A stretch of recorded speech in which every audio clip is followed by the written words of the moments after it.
तो दिल्ली में जैसे जमाली कमाली को भी बोला जाता है कि सेंटर ऑफ जिन है वो जैसे जमाली कमाली की बात की जाती है, पहले तो जमाली कमाली का ऐसा है कि जो जमाली थे एक फेमस पोएट अपने टाइम के, तो जो उस टाइम के जो सुल्तान हुआ करते थे, जो बादशाह हुआ करते थे, उन्होंने खुश करने के लिए उन्हें बोल दिया था कि हम आपके लिए क्या कर सकते हो। तो जमाली जो थे उस टाइम पर, उन्होंने कहा अगर आप मेरी ख्वाहिश से कुछ बनाना चाहते हो तो एक मस्जिद आप बना दो जहां पर जाके मैं इबादत कर सकूं। जो थे बादशाह, उन्होंने उस चीज को एक्सेप्ट करा था और फिर वो पूरी जो है मस्जिद बनी थी। लेकिन कुछ टाइम ऐसा हुआ जब जमाली गुजरे तो उनके साथ जो थे एक कमाली भी थे जो बहुत ज्यादा पॉपुलर नहीं थे, उन्हीं के साथ रहा करते थे।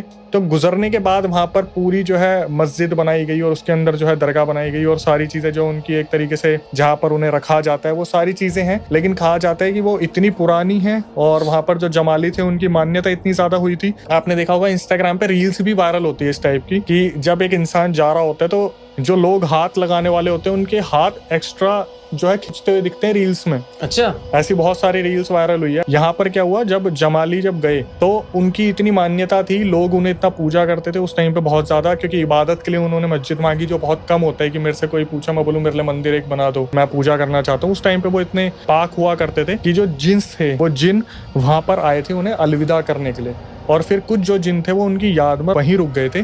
तो ये चीज बोली गई कि जब लोग उसके आसपास से गुजरते हैं तो उनको प्रे करने की साउंड आती है, नमाज पढ़ने की आवाज आती है, कुछ शाइनिंग आईज दिखती है। कुछ बोलते हैं कि कुछ लोग जैसे नापाक होते हैं जो गलत ही उससे जाते हैं इंटेंशन से, जैसे लड़के लड़कियां होते हैं टाइम पास करने के लिए, उनको चाटे भी पड़ते हैं। तो ये चीज बहुत पुरानी है और यही चीज फिरोजा कोटला में भी है।